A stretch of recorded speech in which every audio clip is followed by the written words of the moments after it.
모방범죄라고 하는 말이 있습니다. 사람들은 보고 들은 것을 모방해서 범죄를 저지른다는 것입니다.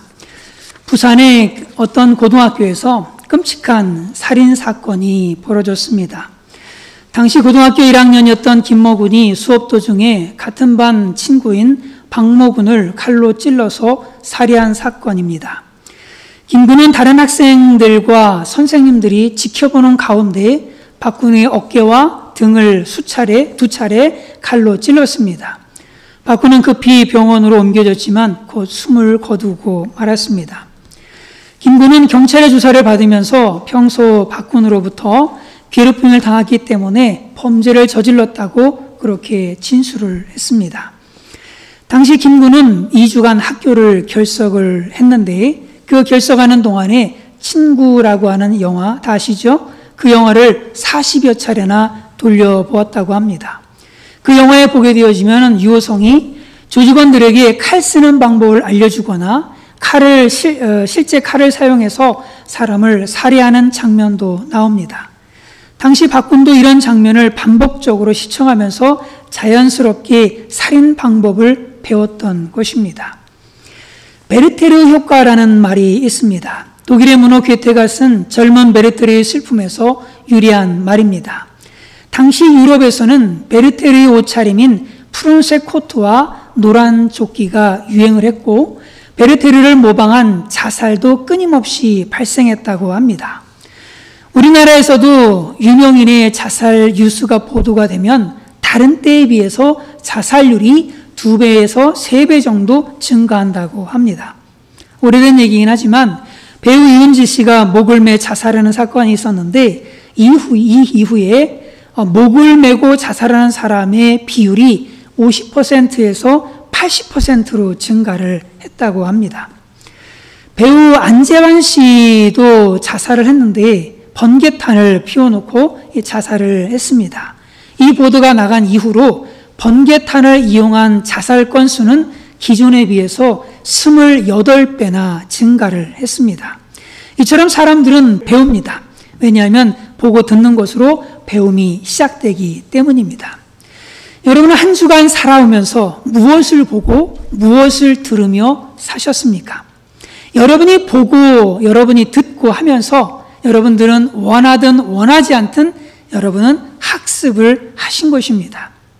영적인 것을 보고 들으셨다면 영적으로 성숙해져서 성숙해져가는 그런 자신을 발견할 것이고 세상적인 것을 보고 열심히 들으셨다면 세상적인 학습을 많이 받으시고 점점점 세상적으로 바뀌어 가셨을 겁니다. 그것은 여러분이나 여러분의 자녀나 다 마찬가지입니다. 오늘 말씀은 우리가 진정으로 무엇을 보고 들어야 하는지를 말씀해 주십니다.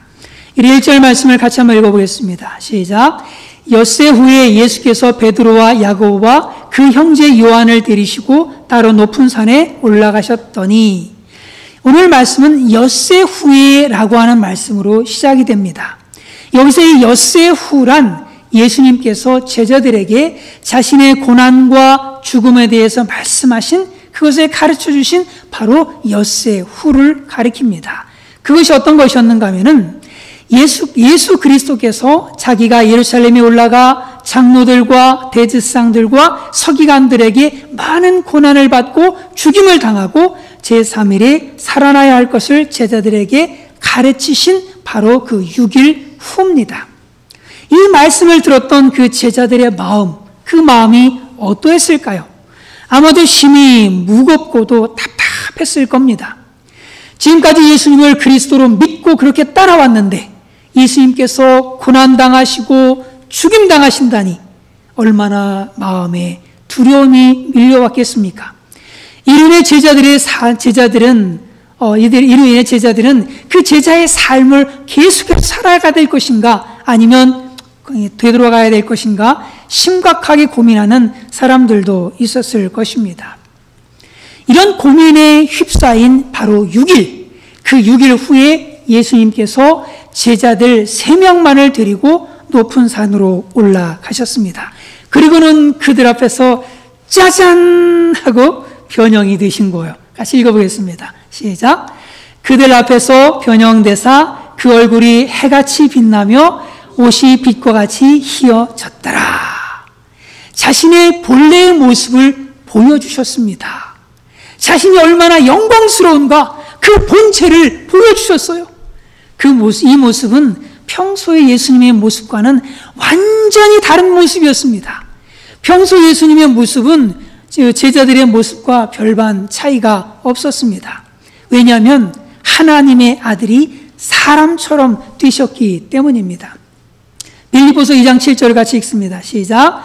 오히려 자기를 비워 종의 형체를 가지사 사람들과 같이 되셨고, 사람들과 같이 되셨고, 육신을 입고 이 땅에 오신 그 예수님은 고운 모양도 없고 풍채도 없고 사람들이 보기에 흠모할 만한 아름다운 것이 없었습니다. 이것을 이사야서에서는 말씀하죠. 같이 읽습니다. 시작.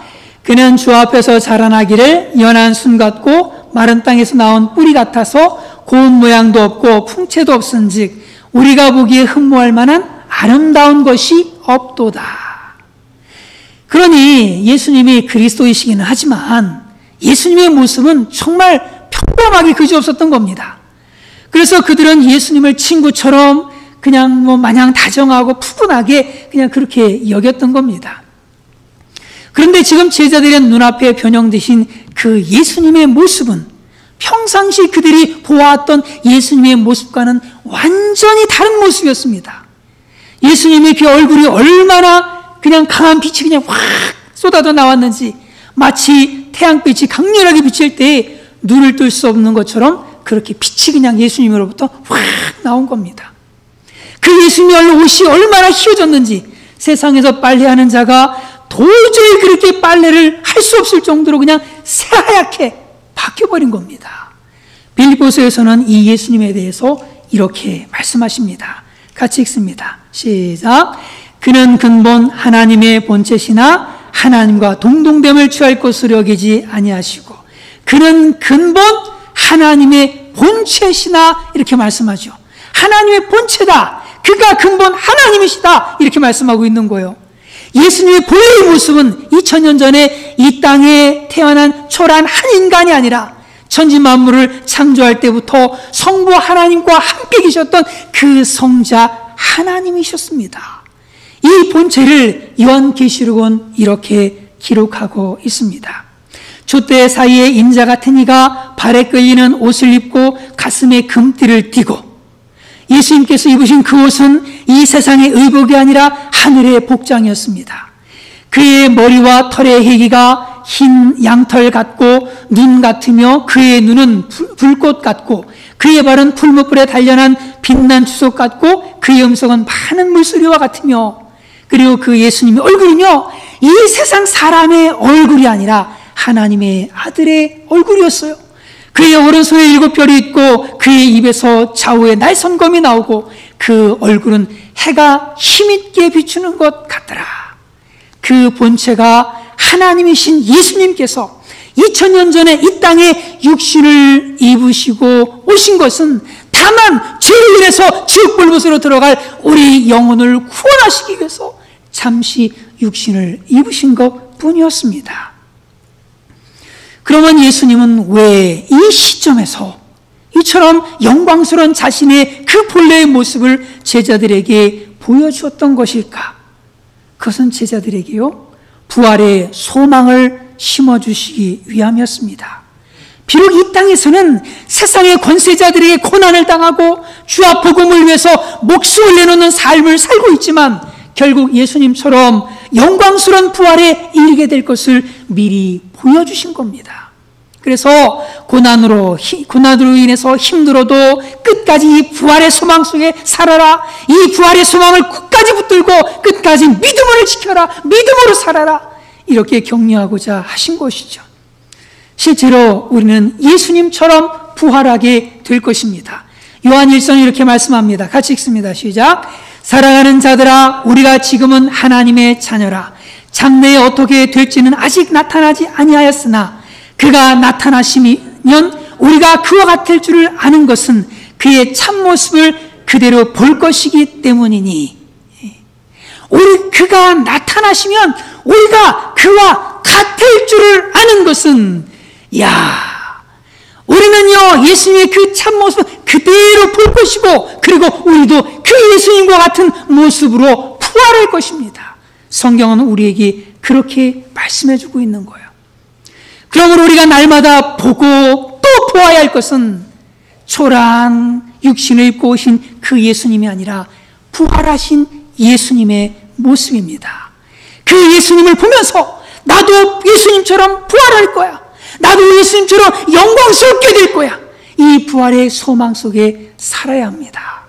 사도 바울은 이 부활의 영광을 보았기 때문에 이 세상의 모든 그 고상한 것들을 다 배설물로 여겼어요. 같이 읽습니다. 시작. 또한 모든 것을 해로 여김은 내 주 그리스도 예수를 아는 지식이 가장 고상하기 때문이라. 내가 그를 위하여 모든 것을 잃어버리고 배설물로 여김은 그리스도를 얻고. 아멘. 또 읽습니다. 시작. 내가 그리스도와 그 부활의 권능과 그 고난의 참여함을 알려고자 하여 그의 죽으심을 본받아 어떻게 해서든지 죽은 자 가운데서 부활에 이르려 하노니. 이런 부활의 소망으로 가득 찬 이 바울에게 이 땅에서의 고난, 이 땅에서의 핍박, 이 땅에서의 시련, 이것은 더 이상 그에게 아무런 장애물이 될 수가 없었습니다. 그래서 이렇게 고백합니다. 같이 읽습니다. 시작. 생각하건대 현재의 고난은 장차 우리에게 나타날 영광과 비교할 수 없도다. 현재의 고난은 장차 우리에게 나타날 그 영광과 좋기 비교할 수 없도다 라고 말씀하고 있는 겁니다. 중국에서 한때 기독교에 대한 박해가 심할 때입니다. 한 소녀가 체포돼서 고문을 받게 되었습니다. 이 소녀의 눈앞에는 고문 기구들이 그냥 쫙 있는 겁니다. 너무 무서워서 그냥 눈을 확 감아버렸어요. 그러자 이 공포감을 더해주기 위해서 강제로 눈을 이렇게 뜨게 합니다. 그리고 그 무서운 고문 기구들을 포기합니다. 하지만 나중에 이 소녀는 이렇게 간증합니다. 그들이 아무리 억지로 나의 눈을 뜨게 해 그 무시무시한 고문 기구들을 보게 하고자 했지만 때는 이미 늦었습니다. 왜냐하면 저의 눈은 이미 새로운 것을 보고 있었기 때문입니다. 이 소녀가 봤다고 한 그 새로운 것이 과연 무엇이었을까? 아마도 영광스럽게 변형되신 예수님의 모습이었을 것입니다. 또한 장차 그 하나님의 나라에서 영광스러운 모습으로 부활하게 될 자신의 모습이었을지도 모르겠습니다. 히브리서 11장에서는 이런 사람들을 이렇게 표현합니다. 이런 사람은 세상에 뭐 한다고요? 감당하지 못하느니라. 저와 여러분이 이 세상이 감당하지 못하는 믿음의 사람들이 되기를 주님의 이름으로 축원을 드립니다. 이 세상이 아무리 핍박을 하고, 이 세상이 아무리 고문을 하고, 이 세상이 아무리 우리의 것들을 다 가져간다 할지라도 끝까지 믿음으로 살아가는, 이 세상이 감당하지 못하는 그런 믿음의 사람들이 다 되시기를 간절히 바랍니다. 우리가 영광스러운 모습으로 변형되신 그 예수님의 모습을 바라보고 살아갈 때, 비록 이 땅에서는 좀 고생하고 희생하며 살지라도 장차 영광스러운 인생, 빛나는 인생, 영원한 상급을 받는 복된 인생이 될 것입니다.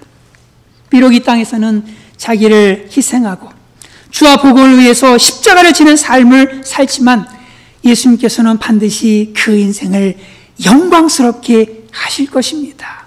또 천국에서 그 우리의 얼굴이, 예수님의 얼굴뿐만 아니라 우리 얼굴이 해같이 쫙 빛나는, 그래서 천사도 흠모하는 영광스러운 사람들이 되게 하실 것입니다. 예수님께서 영광스러운 모습으로 변형되셨을 바로 그때입니다. 근데 갑자기 사람이 나타나요. 두 사람이 더 나타납니다. 누가? 모세와 엘리야가 거기에 같이 나타난 거예요. 그러면서 예수님과 더불어 막 얘기를 하는 겁니다. 영광스러운 그 모습으로 변형되신 그 예수님의 모습 보는 것만도 황홀한데 구약의 쟁쟁한 모세, 엘리야까지 나타난 거예요. 얼마나 환상적인 모습이었겠습니까? 그래서 베드로가 이렇게 제안을 해요. 주여, 우리가 여기 있는 것이 좋사오니 만일 주께서 원하시면 내가 여기서 초막 셋을 짓되 하나는 예수님을 위하여, 하나는 모세를 위하여, 하나는 엘리야를 위하여 하리이다.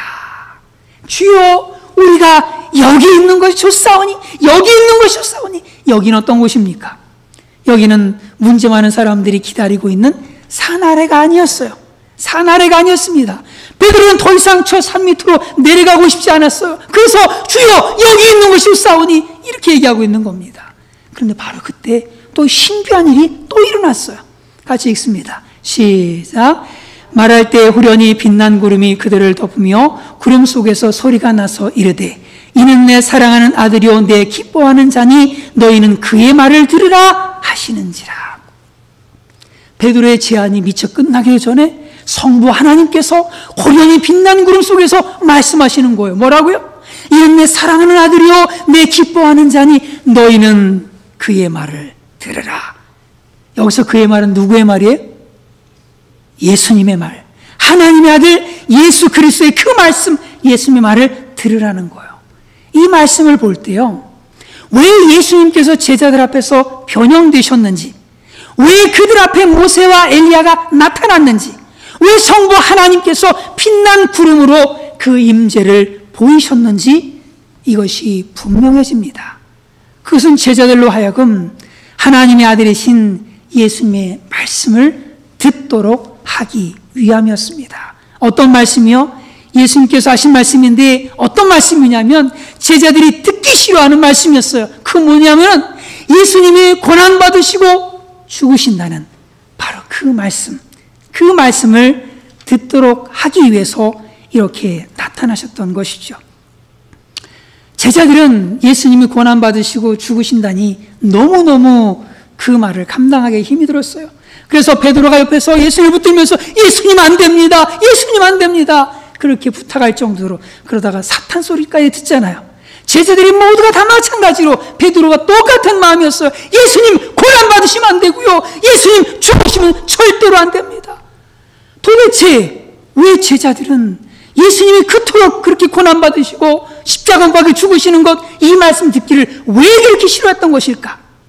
만약에 예수님이 그리스도시라면 유대를 로마의 압제로부터 구원하셔야 되는데 예수님이 고난당하시고 죽으시면 누가 합니까? 누가 그걸 해요? 누가 그걸 해요? 구원자가 예수님이 될 수 없다는 거예요. 그렇게 생각하기 때문입니다. 뿐만 아니라 예수님이 고난당하시게 되어지면 예수님을 따르는 자신들도 동일하게 고난을 당해야 되는 거예요. 예수님께서 죽으시면 예수님을 따라다니는 자신들도 죽어야 된다는 거예요. 그러니 강한 거부감을 일으킬 수밖에 없었던 겁니다. 그래서 결국 고난당하고 죽음으로 비참하게 마감한다면, 예수님을 따르는 것이 말이에요. 그렇게 된다면 내가 뭐 때문에 예수님을 따라야 되나? 예수님을 따르는 게 축복받고 잘 먹고 잘 사는 게 아니라 고난당하고 그냥 거문당하고 다 빼앗기고 나중에는 죽음으로 비참하게 마감해야 된다면 내가 뭐 때문에 예수님을 따라다녀? 내가 뭐 때문에 예수님을 따라다녀? 내가 뭐 때문에? 그들의 고민이었습니다. 예수님 바로 그런 그들에게 자신의 영광스러운 그 변형되신 그 모습을 보여주셨어요. 그리고 그리스도의 길에는 고난과 죽음만 있는 것이 아니라 또 뭐가 있다는 거예요? 영광도 있다는 것을 바로 제자들에게 알려주고자 하셨던 겁니다. 고난과 죽음 그 이후에 얻을 부활의 그 영광은 이 세상의 그 어떤 영광과는 감히 비교할 수조차 없는 그 놀라운 영광임을 바로 제자들에게 보여주고자 하셨던 겁니다. 그래서 마찬가지로 제자들도 고난과 십자가를 받아들이기 원하셨던 것이죠. 예수님의 고난과 십자가를 받아들이는 것이 얼마나 중요한지 예수님께서 친히 변형되시고 엘리야가 모세가 또 나타나고 성부 하나님은 친히 구름 속에서 말씀하시고 얼마나 중요한지 모릅니다. 왜 이렇게까지 하시는 걸까? 도대체 이는 예수님도 십자가를 지시고 고난당하시고 죽으시지만 예수를 따른 제자들에게도 앞으로 무시무시한 고난이 기다리고 있기 때문입니다. 우리가 이미 잘 알고 있는 것처럼 초대교회는 어마어마한 박해를 받았습니다. 그리고 예수님을 따랐던 제자들도요, 곧 있으면 예수님처럼 고난을 당하게 될 것입니다. 그리고 죽임을 당하게 될 거예요. 사도 요한만 빼놓고는 전부 다 죽임당했어요.